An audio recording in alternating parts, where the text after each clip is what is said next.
What's up YouTube and welcome to Savage Intel. This is my first video and you could expect a lot more coming your way in the future. In this video we will look at 8 reasons why Operations is one of the best game modes in the Battlefield 1 franchise. Operations, beautifully adapted for Battlefield's World War I scene, quickly developed a hardcore fan base for several reasons, and in this video we will be taking a look at the most prominent ones.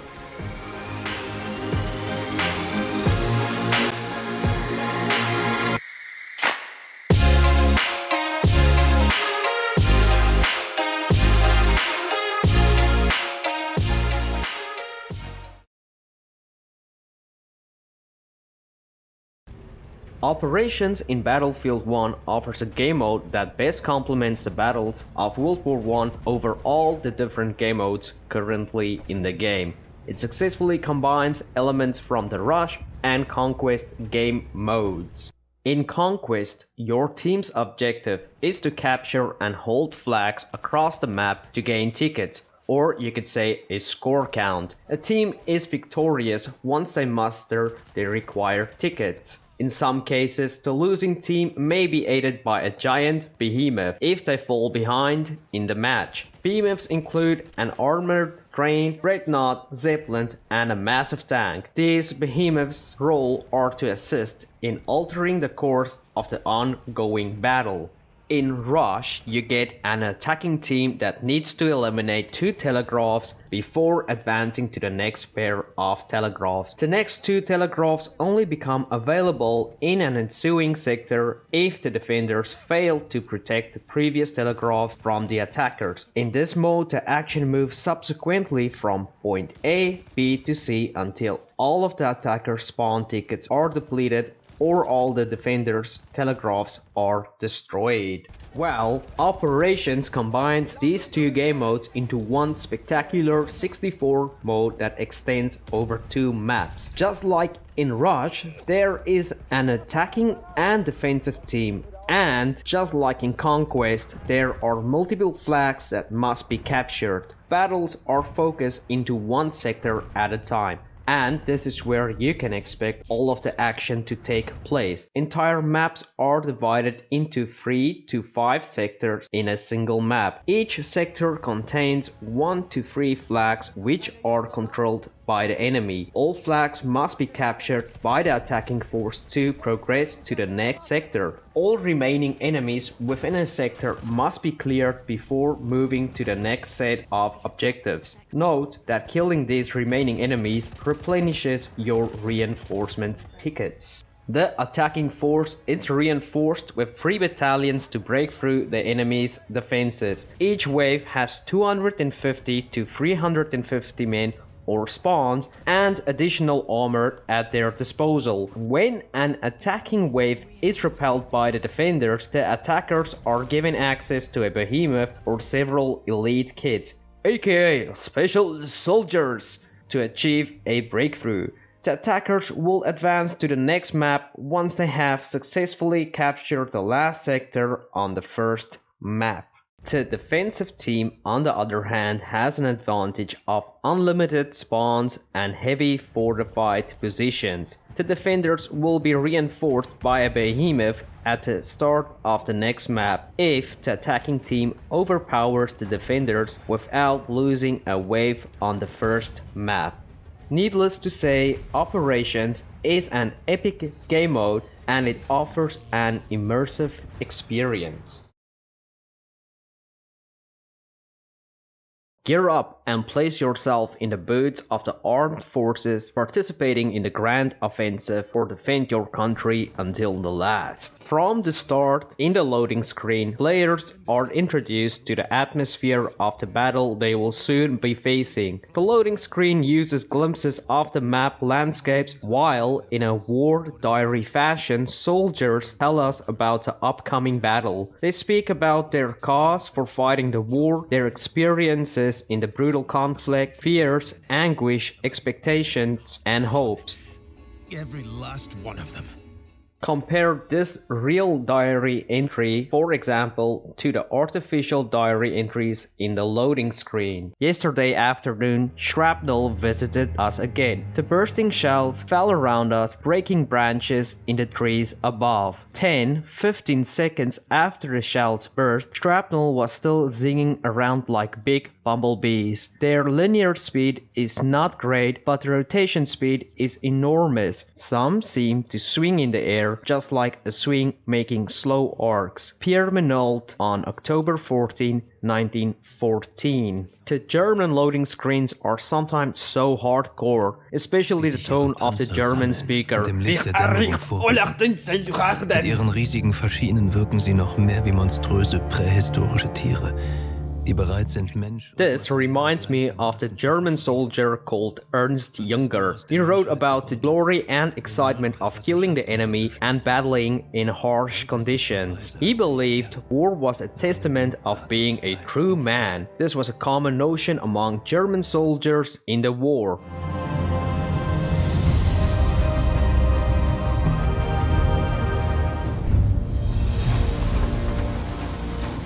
Anyway, the one thing that Operations does extremely well is its dramatic, cinematic and sound effects that make you feel part of epic World War I clashes. You, as the player, feel part of a bigger struggle. Some of the map's backgrounds emphasize that you are only part of a section on the front lines, as you can see scorched earth, guns firing and flying aircraft in the distance. The real soldier-like experience comes from the battle itself. As soon as you attack, you are met by a wall of bullets and bombs from machine guns, bunkers, artillery, mortars, and sniper fire. Many of your teammates or comrades will become casualties. I remember at the Second Battle of Marne when my dear friend Tommy got hit. He got shot by a sniper and was soon bleeding out in my arms. His last words were, "I won't show you the way." I'll never forget him. We lost a lot of good men that day. Okay, maybe I've lost my touch on reality, but it's because Operations is so damn immersive. You will face a lot of obstacles on the battlefield, such as being pinned down by pillboxes and vehicles, or mortars and artillery constantly crashing down around you. The more you allow yourself to enter the shoes of a soldier, the more immersed you will be. This environment in Operations makes the game mode more interesting and gives a more suitable depiction of warfare during the First World War. Speaking of warfare during the First World War, Operations is based on historical battles.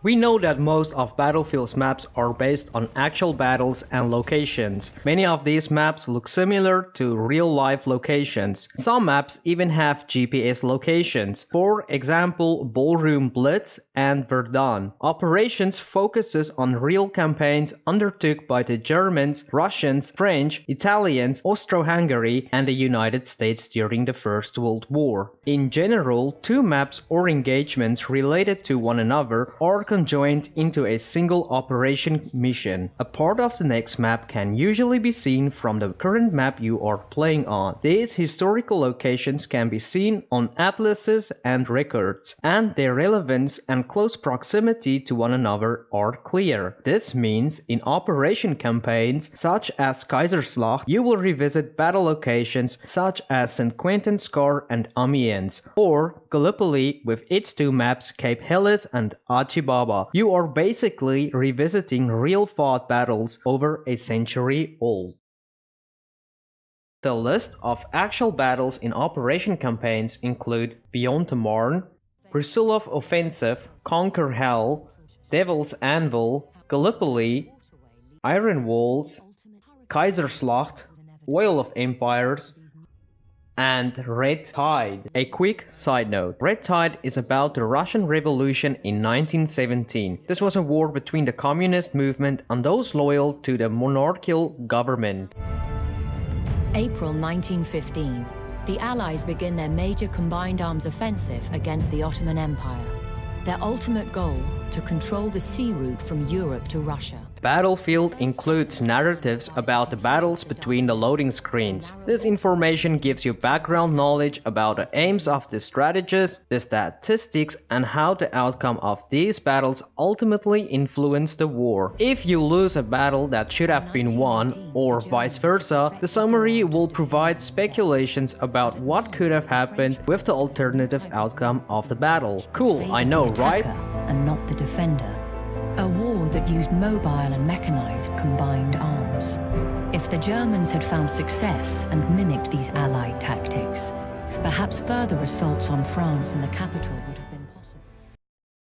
For the sake of interest, I'll quickly recap a historical battle included in operations, namely Kaiserslacht. Kaiserslacht is the 1918 spring offensive when the Germans launched a massive onslaught to break through and force the British and French to sign an armistice before American troops could arrive. The Germans planned 4 major assaults known as Gorget, Genusse, Blücherjorg and Mikawel. The first and largest assault was Operation Michael, and the attack took place at St. Quentin. The aim of the attack was to break through the British lines and divide them from their French allies. The German attack commenced on March 21, 1918. After heavy artillery bombardment, German specialized stormtroopers left their trenches and attacked the British lines. Initially, the Germans managed to rout and shatter the confidence of the British troops while making decent advances into enemy territory. The British was now in retreat and the Germans was ready to push for Amiens. However, German success was not to last. The attack caused heavy casualties among the stormtroopers and their supply lines were stretched. On April 4th, the onslaught came to a halt when British troops counterattacked and stopped the Germans at Amiens. The Allies suffered around 180,000 losses and the Germans 240,000 losses. After the battle, the Germans renewed their attacks but to little avail. The initial impact was lost. More detailed historical briefings will be provided in future videos. Other historical attributes include the soldiers' attire and weapons used in the First World War era. DICE did an extremely good job of presenting us with highly detailed uniforms and weapons, and they are to a large extent historical accurate. For example, the traditional blue uniforms of the French or the protective metal mask seen on support players that actually existed. Even though the attire of the soldiers are impressive, it is nothing compared to the weapons in Battlefield. The DICE do a good job getting the authentic look and sound of the guns. The sounds of the weapons are identical to the actual weapons. Even reloading of weapons take into account how the actual weapons were operated. However, note that the reloading animation is not always 100%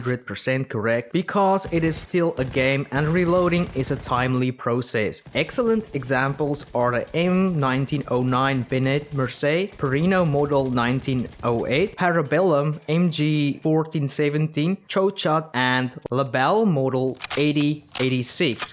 Well done on those animations.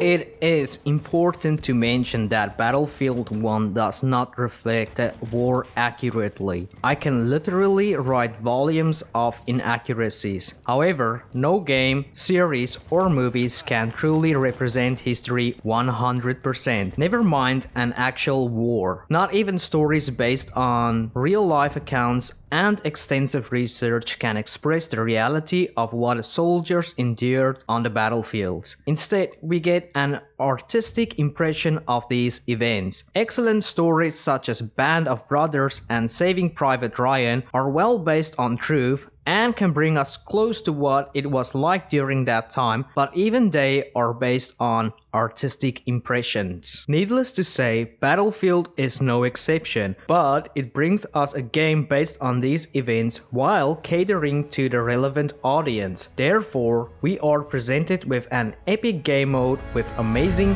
gameplay.